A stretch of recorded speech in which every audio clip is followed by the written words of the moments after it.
Welcome to the Tipping Point Show. I'm Jimmy Evans. I'm so glad that you've joined me today. I have a teaching today called War Drums in Israel. And I want to talk to you about the news that's going on right now and what the Bible says about two wars that are about to happen in Israel. They're major wars that are prophesied, and what we have in the news today is telling us these wars are about to happen very soon. Before I get into that, let me just remind you on September the 17th, here in the Dallas-Fort Worth area, Grapevine, Texas, 5 minutes from DFW Airport, we have a Bible Prophecy Conference happening from 9 a.m. to 5:30 p.m. September 17th at Fellowship Church, Pastor Ed Young, our dear friend there, all day long. And we have great speakers, great content all day long to encourage you, to let you know what's going on here in the end times. Just a very special format there of just really getting all day information and encouragement related to Bible prophecy. I'll be speaking twice that day. I'll also be speaking the next morning at Fellowship Church on Bible prophecy. So if you attend the conference and you're able to stay over, you can hear me again on Sunday morning. We also have Pastor Billy Crone, who's a regular guest here on the program. We have Greg Laurie, who is a contributor to EndTimes.com. He's written many books on the end times, terrific speaker, terrific content. We have Dr. Mark Hitchcock. He's written over 30 books on the end times. He is a contributor here to EndTimes.com. He'll be speaking that day, along with Pastor Ed Young, who is a terrific speaker, great pastor, great speaker, and Rabbi Jonathan Cahn, who is a dear friend of mine, who I believe is the most gifted prophet of our time. His books are bestsellers. He has revelation that is off the charts, incredible and accurate. And so he'll be there bringing a special message. And so it's $99 a person to attend. It's $49 for the live stream, but we want to give you a 20% discount. We know we have a lot of subscribers to YouTube on our YouTube channel. If you haven't subscribed, hit that button and subscribe right now. We want to give you a 20% discount, so you can get 20% off of the $99, 20% off of the $49. We would love to have you be there in person. If you can't, we would love to have you live streaming in. So you can go on conference.endtimes.com right now. Enter into your promo code there. You'll get 20% off. Conference.endtimes.com. The information is right there on your screen. Sign up. We have a lot of people already signed up. So we want you to sign up right now. You can use your discount, by the way, to bring family, friends, neighbors, bring a busload from your church. You can all use your discount code there. So we're going to have a lot going on that day. We would love to have you be a part of that. Let me remind you also of the book that we have, Where Are the Missing People? This is a book that you leave on your coffee table, dining room table, car, office, apartment, dorm room for people who are left behind in the rapture. The number one question that's going to be asked after the rapture is, where are the missing people? And this book is going to be there answering it, leading people to Christ and letting them know what's about to happen and how to prepare for it. And if you go on Amazon, we have hundreds of 5-star reviews of this book, and you can see those reviews there. But a lot of people are reading it right now, giving it to loved ones, and they're getting saved. Their lives are being changed. And so it's not just for later. Many people are reading it right now, and it's changing their lives. So where are the missing people? You can go on Amazon. You can also go to missingpeoplebook.com. And if you're buying more than one copy, we give you some great discounts there for missing people. So let me get into this teaching today on war drums in Israel. We live in a very, very serious time. And I know that all of us feel the oppression of what's going on in the world right now. And not just related to Israel, but just economically, the pandemic, the evil and wickedness in the world, China, Russia, the war in Ukraine, all the things that are happening. It is oppressive. I mean, this is something I've never experienced before. And I'm 68 years old. I've never experienced anything like this, what's going on in the world right now. I never thought I would live to see what's going on in the world right now. But it's happening, and it's a fulfillment of Bible prophecy. And according to Bible prophecy, there are two major wars that are about to happen in Israel. And I think they'll happen very, very soon, especially the first one. And one of the wars is the Gog and Magog war that you may have heard me talk about already, but I'm going to talk about it here in just a minute. But I want to read you some articles about what's happening in Israel right now. And I believe that we're right on the brink of the Gog and Magog war breaking out. Could be in the next few weeks or few months. I really believe that. But also the Battle of Armageddon. Let me talk about Armageddon first, because what's happening right now in the news is also pushing us very close to Armageddon. Now, this is Joel chapter 3. This is God in the first person talking about the Battle of Armageddon. He says, "Behold, in those days and at that time, when I bring back the captives of Judah and Jerusalem, I will also gather all nations and bring them down to the valley of Jehoshaphat, and I will enter into judgment with them there on account of my people, my heritage Israel, whom they've scattered among the nations, they have also divided up my land. So now, remember, when Israel was scattered the first time, they went to one nation. They went to Babylon.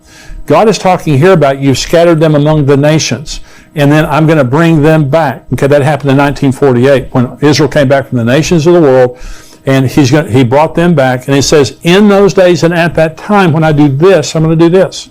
He's talking about a generation. That's what Jesus said. This generation will not pass away till all things are fulfilled. So in one generation, 1948, the Jews come back. There's going to be Armageddon. And he says, I'm bringing the nations into judgment in the Valley of Jehoshaphat. The Valley of Jehoshaphat is the valley between the Temple Mount and the Mount of Olives. And this is where Jesus' feet touch. According to Zechariah 14, when he returns in the second coming, his feet will touch the Mount of Olives, and he will come and judge the nations of the world that have come against Jerusalem. This is Zechariah 12, prophesying Armageddon. The burden of the word of the Lord against Israel. Thus says the Lord God, who stretches out the heavens, lays the foundation of the earth, and forms the spirit of man within him. Behold, I will make Jerusalem a cup of drunkenness to all the surrounding peoples when they lay siege against Judah and Jerusalem. And it shall happen in that day that I will make Jerusalem a very heavy stone for all peoples. All who would heave it away will surely be cut in pieces, though all the nations of the earth are gathered against it. Now, God is the causal agent of Armageddon, and the city of Jerusalem is the focus. God is the one who's bringing the nations of the world to judge them for how they have treated the people, the nation of Israel, and for dividing up their land. Okay, but the city of Israel specifically, the city of Jerusalem specifically, he says, I'm going to bring you, all the nations have gathered against the city of Jerusalem, and I've made it a cup of drunkenness. In other words, it makes them crazy. All the surrounding nations check that box, and it's a burdensome stone. No nation can solve that problem. Though the United States has tried, the United Nations have tried, no one can lift that stone and solve that problem. Well, let me read a couple of articles here to you about what's happening right now. It's happening to divide the city of Jerusalem, to divide the nation of Israel. And this is from Israel 365 News. This is June the 2nd, 2022, from Adam Berkowitz. It says, Biden's State Department sidesteps Israel to open Palestinian consulate in Jerusalem. And this, let me read a little bit of this article. In a briefing on Tuesday, Ned Price, the spokesman for the Biden administration's Department of State, was asked to comment on reports that they have permanently shelved plans to reopen the consulate in the eastern part of Jerusalem. Price responded that the reports were inaccurate. This is quoting him. I don't have any personal announcements to preview, Price said, prefacing his statements. What I can say is that at least part of your question or part of the premise you put forward is not accurate. We remain committed to opening a consulate in Jerusalem. We continue to believe it can be an important way for our country to engage with and provide support to the Palestinian people. We're continuing to discuss this with our Israeli and our Palestinian partners, and we'll continue to consult with members of Congress as well. Meanwhile, at this very moment, we have a dedicated team of colleagues working in Jerusalem and our Palestinian Affairs Office focused on engagement with and outreach to the Palestinians. And this article goes on to talk about how the Biden administration is committed to a two-state solution and going back to pre-1967 boundaries. It means Jerusalem is divided. East Jerusalem goes to the Palestinians, and what they're saying is they're going to open a consulate. They're not talking to the Israelis. They're being extremely rude to the Israelis. They're going to, and disrespectful, they're opening a consulate, which is an embassy, to the Palestinians in East Jerusalem, recognizing East Jerusalem as belonging to the Palestinians and not to the Jews. This is Armageddon. Okay, this is what causes Armageddon. So here is an article, Israel 365 News, June 6th, again from Adam Berkowitz. Here's the title. Jews of Judea Samaria vow 10 new Jewish settlements during Biden's visit to Israel. And so what they're saying is here that during Biden's visit, rather than honoring what he's saying, see, if the Jews give up East Jerusalem, they lose 2,000 homes for Jews. If they give up Judea and Samaria, is what the United Nations calls the West Bank. The Jews call it Judea Samaria. It's the land just there around Jerusalem, there, bordering what's called the West Bank. They lose 400,000 homes in the West Bank. The pre-1967 boundaries displace almost 10% of the Jewish population in Israel. There's 7 million Jews in Israel. 600,000 would be displaced by this. And what they're saying is when President Biden came up, they're trying to embarrass Naftali Bennett, the prime minister. And they're also trying to get back, and as a sign to President Biden, they're not giving up the West Bank. They're not giving up East Jerusalem. This is Armageddon. Armageddon is about the Jews won't give up Jerusalem. They won't give up East Jerusalem. They're not going to give up the land. They've tried this land for peace nonsense, and they don't get any peace for it. And so they're not going to give it up, but they're going to try to impose the United Nations at some point. This is what causes Armageddon. The nations of the world are going to try to force Israel to give up this land, and they're not going to do it. And so what we're seeing right now by the policies of the Biden administration is furthering Armageddon. It's going to happen, and it's happening right before our very eyes. Let me talk now about the Gog and Magog war. And so God is furious that the nations of the world, the way they're treating Israel, they're trying to divide up the land. But there's also the Gog and Magog war, that also God is the causal agent of the Gog and Magog war. And let me read you now. This is Ezekiel 38. You've probably heard me talk about this before. This is Ezekiel 38. The word of the Lord came to me, saying, Son of man, set your face against Gog of the land of Magog, the prince of Rosh, Meshech, and Tubal, and prophesy against him, and say, Thus says the Lord God, Behold, I am against you, O Gog, the prince of Rosh, Meshech, and Tubal. I will turn you around, put hooks in your jaws, and lead you out with all your army, horses and horsemen, all splendidly clothed, the great company with bucklers and shields, all of them handling swords. Persia, Ethiopia, and Libya are with them, all of them with shield and helmet. Gomer and all its troops, the house of Togarmah from the far north and all its troops. Many people are with you. Prepare yourself and be ready, you and all your armies that are gathered about you, and be a guard for them. After many days you will be visited. Listen, in the latter years, that's the last days, you will come into the land of those brought back from the sword and gathered from many people on the mountains of Israel, which had long been desolate. They were brought out of the nations, and now all of them dwell safely. So this is about to happen. So Israel's back in their land. They're very prosperous. They're safe, comparatively. They're still very safe. But this is Russia. This Ezekiel 38 is against a man called Gog, which I believe right now is Vladimir Putin. Now, if this prophecy is for later, it could be somewhere else. But it says Gog, he's the prince of Rosh, Meshech, and Tubal. Rosh is Russia, Meshech is Moscow, Tubal is Tobolsk. This is right there in Russia. And so this is Persia is Iran. When it says Gomer, Togarmah, that's Turkey. Syria is Syria. Libya is Libya. Ethiopia is what we would call Sudan today. But all these are Muslim nations with the exception of Russia, but they're all militarily aligned with Russia. And Vladimir Putin is the strongman over this entire area of the world there. So this is a regional war that's going to be fought. And so God says, I'm going to put hooks in your jaw and drag you down. The problem that we have right now is Iran. Russia's a problem for sure. Iran is the larger problem for the Israelis because they have a nuclear program, and they have been trying for a long, long period of time to get enough nuclear material for a bomb. And they're there. I mean, they are there, either a day or a week away, or days or weeks away from getting it. But many believe, and I believe, they already have enough nuclear material for a bomb. They need a detonator. They need a missile, which they also have. But they're at the final stages of putting this together. Now, Israel has been conducting for the last month. They just finished a huge, massive drill called Chariots of Fire. And this is practicing bombing Iran and practicing defending all their borders when they get finished bombing Iran. Because they know once they bomb Iran, all heck's going to break loose. And so remember, there's going to be a provocation. God says, I'm going to put hooks in your jaw. I'm going to draw you down to the mountains of Israel. Well, Russia, Iran, Syria, and Turkey are already on the northern border of Israel right now with weapons, ready to attack. And so Israel's bombing in Syria almost every day, Iranian installations there, and Iran is there to build a force, to build a base right on the northern border where they can invade Israel. They're just looking for the opportunity.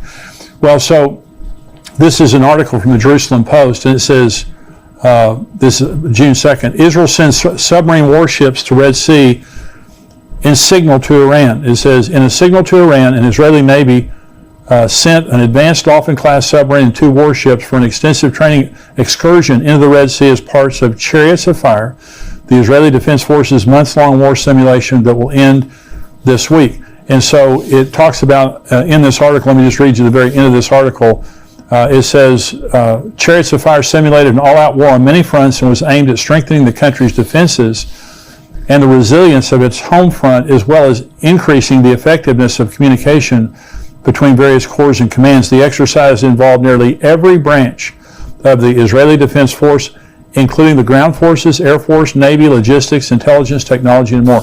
Well, this is a massive drill that took a month that is including every branch of the military. It's bringing them all together, helping them to communicate so they can bomb Iran and so they can protect their nation afterwards. Because, in my opinion, this is the hook that once Israel bombs Iran, it provokes Russia. Russia's already provoked, but it provokes Russia, Turkey, Iran, Syria, all these nations, and this could be the fulfillment of that. I mean, by the way, and so let me just read you these other articles and I'll talk about it. This is from Yahoo News, June the 2nd, this year. This could be the next big war that grips the entire world. Now look at that title there. The ongoing war between Israel and Iran across the Middle East came out of the shadows and into the open long ago, but now, on the back of several suspected Israeli attacks inside Iran itself, the deadly contest threatens to escalate, possibly beyond the region. Last week, several quadcopter drones smashed into a suspected Iranian nuclear research and drone facility at Parchin, killing one engineer. Mere days before, two assassins on motorbikes shot dead an Iranian military colonel in the heart of Tehran. In February, several drones hit an Iranian unmanned aerial vehicle, UAV, base in the west of the country at Kermanshah. Although never officially taking responsibility, various subtle hints by Israeli officials and media reports have left little doubt as to the provenance of these attacks. Now listen to the rest of this article, because this is very important. This is all part of what the Israeli government, just under a year in power, has come to describe as the Octopus Doctrine, a new and risky expansion of its campaign against Iran's military and nuclear capability, the Octopus Doctrine. If in years past Israel did hit inside Iran, it was done covertly, usually through spies and cyber attacks, and almost always targeted Iranian nuclear scientists and facilities. For almost a decade, too, Israel made no secrets of its campaign of airstrikes, primarily inside Syria, against Iranian allied militias and weapons shipments. But now, Israeli officials openly describe a new defensive strategy, as one termed it in the Daily Beast, aimed at the head of the octopus in Iran, and not just his tentacles across the region in places like Syria, Lebanon, Gaza, and Iraq. One more paragraph here. For many years, the Iranian regime has carried out terrorism against Israel and the region via proxies. But for some reason, the head of the octopus, Iran itself, has enjoyed immunity. Israeli Prime Minister Naftali Bennett said in a speech on Sunday, the era of immunity for the Iranian regime is over. Now, that's some very serious rhetoric. And what they're saying is their doctrine, the Octopus Doctrine, kept saying, cut off the tentacles, hit them in Syria, quadcopter their nuclear facilities, send viruses into their computers, kill their scientists, and all those kind of things. Now what they're saying is, no, we're going to chop off the head of the octopus. That's a very different strategy, and it goes along with the chariots of fire. By the way, the chariots of fire exercise, that looks back to Elijah. Isn't that interesting? That Elijah, I believe, will be one of the two witnesses in Israel, and so he could already be in Israel right now, but I just think it's very interesting. This is an article from the Times of Israel from the United Nations, and they're saying Iran not providing credible answers on material at undeclared sites. Well, Iran's been lying to everybody forever, and so they shouldn't be surprised by that, but they have found uranium traces at 3 different facilities that weren't supposed to have uranium, and the Iranians will not give an answer for it. And so they're lying. They've got more uranium than they're saying they have. And so that they've just been caught. And this is the Jerusalem Post. One more article here. Iran crossing uranium enrichment threshold cannot be avoided. Okay, this is from the International Atomic Energy Agency. Okay, it cannot be avoided. So, and they're just saying in here that, and they're downplaying it. And they're saying, Iran's going to get nuclear material, but they don't have a detonator, and they don't have it's going to take them a while to build a bomb. Well, North Korea built bombs and had nuclear capability right under our noses. They became a nuclear state under sanctions while the entire world was watching, making much more progress than the world realized. The same thing's happening in Iran right now. Let me just say, I don't know exactly when they're going to get all the material they need, but I'll tell you one group of people that does, and that's the Israelis. The Israelis have moles inside of their facilities, or nuclear facilities. They have spies all over the country. They have probably the best intelligence community in the world. And so the Israelis know exactly where Iran is. And isn't it interesting, with that knowledge, they're having a massive drill called Chariots of Fire. Not just practicing bombing Iran, but also defending their borders after they bombed Iran. Very interesting. So Iran must be making some progress in that regard. Now, so let me say this. So there's Armageddon, it's all right there. It's all unfolding before our eyes. Now, Armageddon takes place 7 years into the tribulation, at the end of the tribulation, at the second coming. So it's at least 7 years away. If Rosh Hashanah, if the battle of Gog and Magog happened right now. Now, if you have heard me teach for very long on the end times, you know that I believe that the rapture some year will happen at Rosh Hashanah. Now, Rosh Hashanah this year is from sundown September 25th through sundown September 27th. It's a 2-day feast, okay? So we don't know the day or the hour. And so there are 7 feasts of Israel that are a prophetic grid of the future. Jesus was crucified on Passover, buried on unleavened bread, resurrected during the Feast of First Fruits. Pentecost came. Last weekend was a Pentecost. Pentecost came on the Feast of Pentecost. The next 3 feasts then are the Feast of Trumpets, the Day of Atonement, and the Feast of Tabernacles. And so I believe the Rosh Hashanah is the rapture, the Day of Atonement is the second coming, and the Tabernacles is eternity with God, us living with God for all of eternity. So we have 3 more feasts about to happen. So I believe, and what I've taught is, I believe some year that the Gog and Magog war will happen around the Feast of Trumpets, either right before or right after. Now, my personal opinion is it'll happen just prior to, because I believe it will set up the covenant that the Antichrist makes with Israel. After the Gog and Magog war, there's going to be a tremendous sympathy for Israel when God glorifies himself, when he defeats all those armies and deals with that issue. Then the Antichrist shows up as a man of false peace and makes this covenant of peace. Now, that's just my opinion. It could be at a different time. But isn't it interesting that we're 3.5 months right now from the Feast of Trumpets, when I believe some year the rapture will happen. And all these things are happening, and what the world is witnessing is, we're right there. Related to Israel and Iran, we're right there. Israel cannot let Iran get a nuclear weapon. It's not going to happen.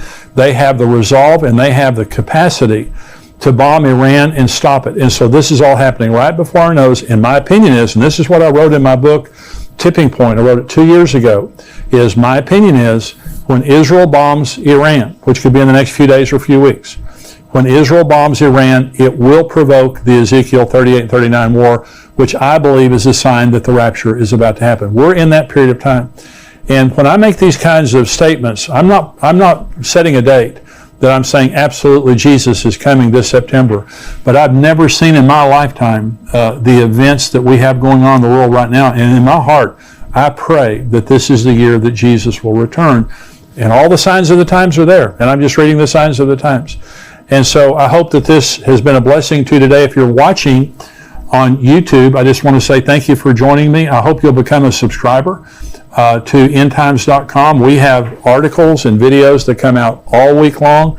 This week we talked about China's growing footprint in the world. China is a very troubling nation in the world right now. We talked about Iran's nuclear weapons, famines in Africa. We also had an article from Dr. Mark Hitchcock on the numbers in Revelation. Are they symbolic or are they literal or are they a combination of the two? I wrote an article about going through the storms of life, how Jesus taught us how to go through the storms of life. We also had a video that was released today by Dr. Mark Hitchcock that was talking about the World Forum that was just held in Davos, that they're talking about tracking us and tracking our carbon footprint because they're talking about global warming.